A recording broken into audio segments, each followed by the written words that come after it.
Hi, and welcome to our new series, How I Settled in West Sweden. In this series, you will hear the real stories of people who have embraced living in a new country and have settled in West Sweden. Today we hear the story of Sara Harper, who moved to Borås from the United States with her husband for an exciting opportunity in academia. This understanding that work is not everything and trying to seek a balance in all things it's really special. One of my favorite things about Sweden is the concept of Lagom, the idea of things not being too much or too little. I think it's a really important thing to keep in mind in all things. There's always activities available. So whatever you could be interested in, there's going to be something to get involved with. And I think that's probably the best way to meet new people. My name is Sara Harper. I'm a senior lecturer at the University of Borås in the area of textile management. I moved to Sweden, specifically moved here to Borås in the fall of 2015 to study the master's program in textile value chain management, and then was able to be hired as a PhD student to continue on doing research here at the university. Since I've completed my PhD studies, I knew it would be to study anything in the area of textiles. I've been interested all the way from the design side to the management and business side. But the industry that I've always been the most interested in is textiles and fashion. So if you're interested in textiles and fashion, then Borås is the place to be.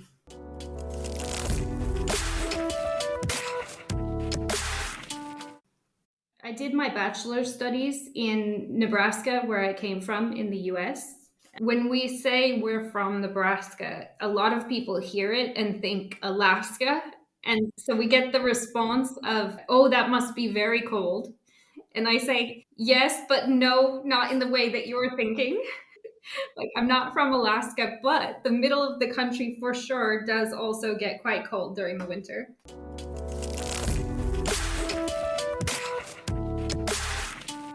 I would say that the one challenge is connecting with people, for sure. The university has been a nice place to be able to get to know people. It's sometimes challenging to get deeper into relationships with people because people have very busy schedules. In particular, my perception is that Swedish people have quite strict schedules, but I think it's an interesting challenge to continue to try to develop the kind of relationships that you want. Most people that I've heard talk about these issues emphasize how important it is to start with clubs and activities. I did once have my Swedish friend and colleague ask me to go cross-country skiing at the last minute because the snow is good and it will go away. And so it's either now or never. So that was a fun last minute excitement. And I would like to try that some more. Again, you just got to keep going, keep walking, keep enjoying the air. And luckily, it's during the winter. There's lots of things that make it really cozy. You can get candles, and the lights are really nice for Christmas. And so there's plenty of things to balance out the cold with coziness and activities. It's been really special getting to know various friends and colleagues that I've worked with over the years here at the Swedish School of Textiles. The people I've been able to work with here at all levels, from the professors to the students, everyone is positive in different ways and has contributed to my personal development and my career development in ways that are innumerable. So these people are, I would say, the most important thing that have made me feel like I can get through anything.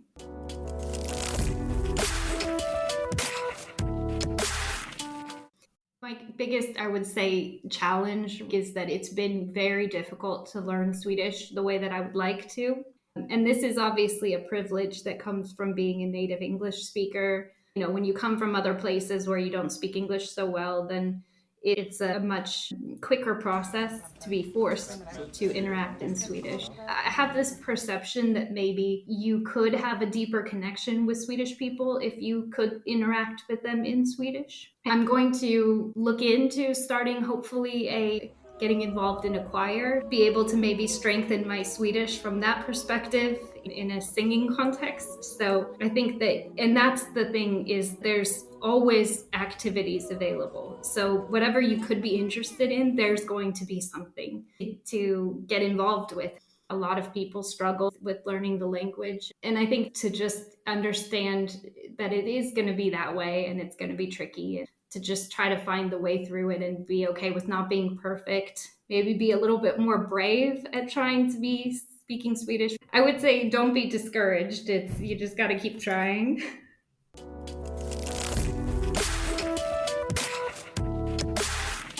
One of my favorite things about Sweden that I tend to go back to all the time is the concept of lagom. Like, this is such, I mean, everybody talks about fika. Fika is nice. Obviously, that's great. The snacks are delicious. But lagom, the idea of things not being too much or too little, is, I have an innate desire for that kind of balance. And so the idea that this is a core concept in Sweden is so inspiring. And I think it's a really important thing to keep in mind in all things. It's hard when you're a perfectionist. And honestly, that might be one of the more Swedish things about me, because the Swedish people are also so perfectionist about how they speak English. They want to speak English like a native English speaker. And they feel shy that they know they're not quite a native English speaker, even though they're very close. But so it's like, try to seek the balance, even if it's not hard, not natural, even if you are struggling with perfectionism and things are dark, to try to find the light, to try to find the balance, work-life balance, which is very unmatched here, in the sense of, when you have a job here, you can feel like you can get sick. You can feel like you are safe to take care of your kids when they're sick. This kind of understanding that work is not everything and trying to seek a balance in all things it's really special.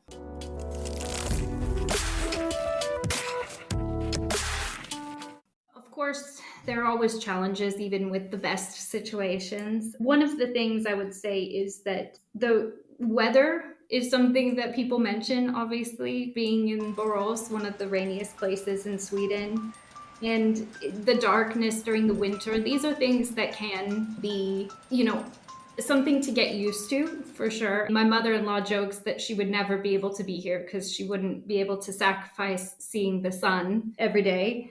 The thing about when the sun is gone most of the time is that when it does come out, it's really a special experience. Like, the sun comes out and I am just so excited to sit in the window and have it, hit my face, or you see all the Swedish people going outside and saying, okay, now it's time to get the sun on our faces because it's here. So it makes you appreciate the sun. And even in the rainy days, I've had some positive experiences. The first time in my life I had ever seen this kind of rain, where they have this small white sleet that almost looks like the pearl sugar that goes on top of the cinnamon buns.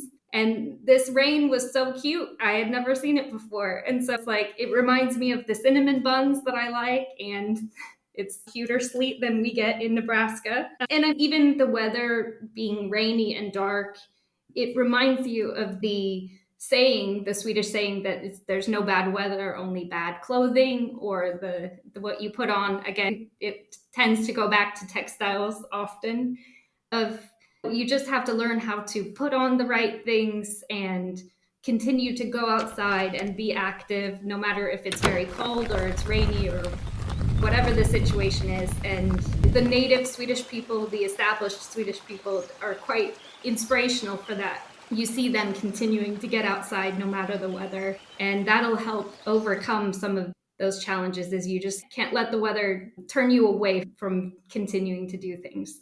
The only thing I can't really understand is the running when it's icy thing, because number one, I want to walk carefully when it's icy, and number two, we've seen some people go down. Yeah, I can't understand the running when it's icy, but other than that, I'm on board. But that reminds me of one thing that's a bit of a shock as an American, is that the practices of cleaning up snow when it falls or rather not really cleaning up the snow, is at least here in Borås, it's not so much of a practice to clear off sidewalks. You have to step carefully, is what I'm saying, because where I come from, it's so litigious that you would never, everyone's suing everyone if you don't clear the snow and the ice. So it's a sign that it's a very trusting and a caring society, that if you fall on the ice, you have health care. It's signs of things that are good, but it was a shock when I saw how few sidewalks actually get cleared off.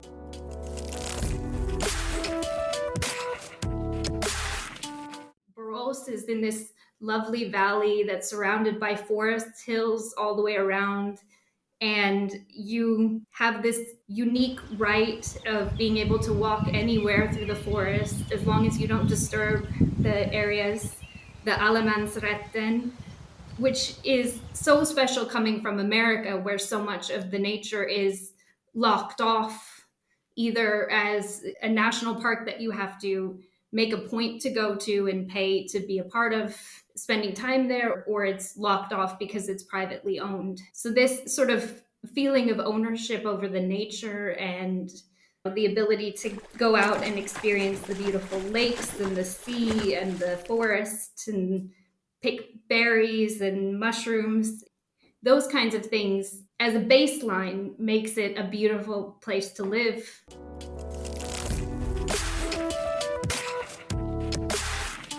I have a background where I'm half Swedish. I have family in the Stockholm area, in the south, in Lund. My father was Swedish and I was born in Sweden. We moved away when I was very young, but it's easier for me to come here than someone else who needs to deal with the migration issues. And to add to that, my husband, he is a Polish citizen as well as an American. We're both this kind of mixed European Americans. So it felt like a very sort of natural opportunity to be able to come here and take a new opportunity. After I came to Borås, I discovered that my sister-in-law grew up in Borås, whereas she had never mentioned it before because we hadn't spoken about this area of Borås before. When I first moved to Sweden, one of the more special things about coming here was reconnecting with min farfar, my grandfather, who was living in Lund. He is now since gone, but I was able to, in the first months of moving to Sweden, be here to celebrate his 90th birthday. So that was a really special experience.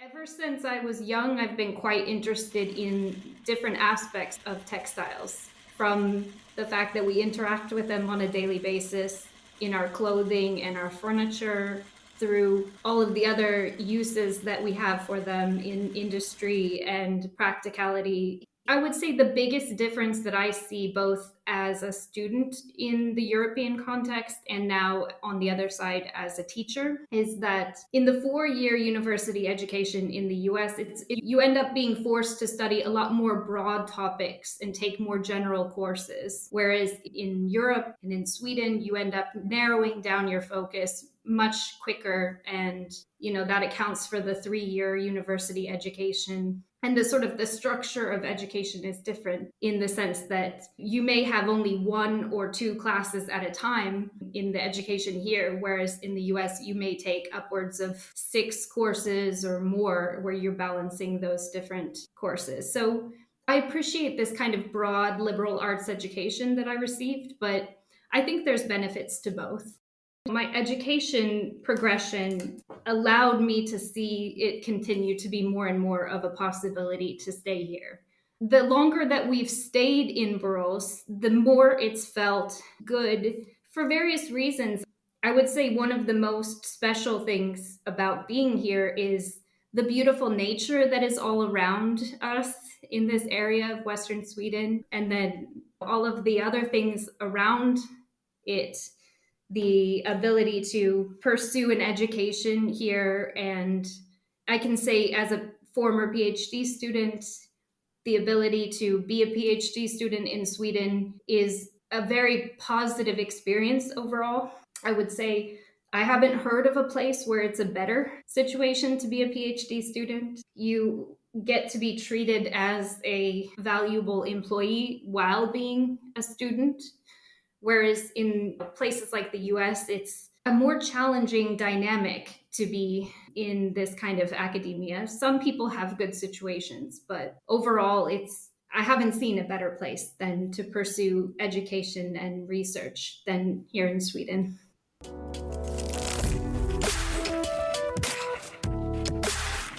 Studying issues like local manufacturing in an area that has had this strong history of production in the Western Sweden, also the textile city in the area of Sjuhärad. It's really so special to be able to work with and interact with the companies that produced here and that still are operating here. And one of the most interesting things about these companies is how open and motivated they are to participate in research. Because in my experience, it's not always a guarantee. For instance, when I've contacted companies in the UK, sometimes they will say, okay, we will participate in your research, but you have to pay us to talk to you. And this was completely surprising to me because of the fact that all of the companies that I've interacted with here are so open and willing to contribute to science and to help, in particular, to do anything they can to forward sustainability and continue to develop all of these different key issues that are increasingly important. And their motivation is very inspiring. And you'll hear from the textile companies that they've been leading the way in sustainability before it was even being demanded of them from their consumers. So it's a pretty exciting area to be in.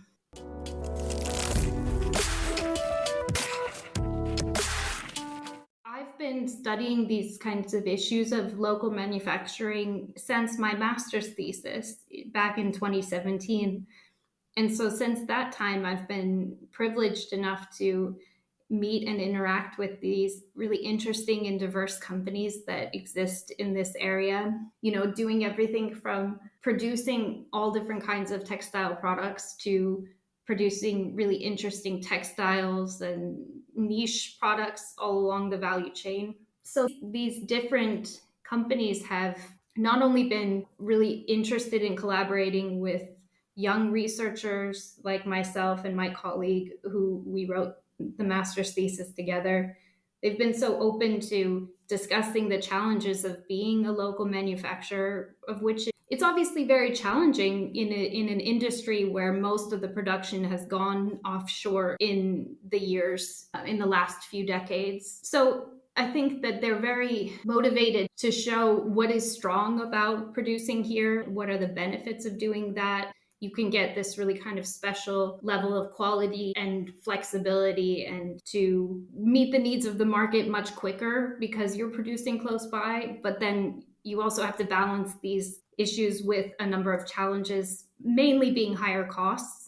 That's a big thing, but they are mostly just very interested and excited to participate in research projects. We're constantly, looking for the new opportunities that can both add to knowledge in the areas of sustainability and circularity, and also to contribute back to the industry and help them be more successful and to face these changing regulations at the European level. Many of these companies have been having sustainability in their ethos, in their sort of company identity from so long ago that they're almost just excited to see that the industry is starting to catch up with them and what they've been paying attention to. So we have some great collaborations all the time. And then we're also looking at writing new projects with them. And I've been privileged enough to work in a small group that is actually targeting these kinds of interdisciplinary collaborations within our university, as well as with the businesses around, because it's challenging to be interdisciplinary, but it's also a crucial issue for sustainability because you can't take these challenges from only one perspective. You really have to take the holistic view as we transition to a more sustainable and circular industry and consumption patterns.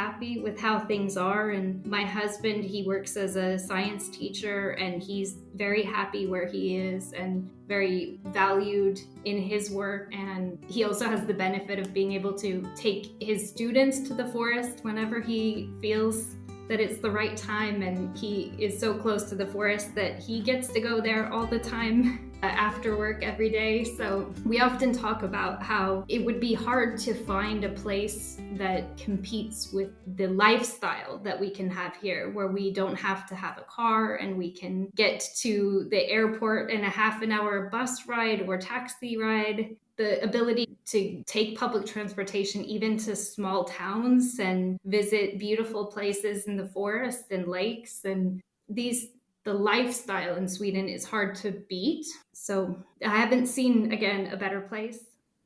In the next episode, you will hear the story of Nihat Gebru Mikael, who moved to Borås from Germany to start a new life with her partner. Finding a community was one of the most important factors in settling in Borås. It really made me feel that in Sweden, work-life balance is a priority, and I was able to focus on my family without stress. There's a real sense of community here, and people are very welcoming, which makes it easy to feel like home.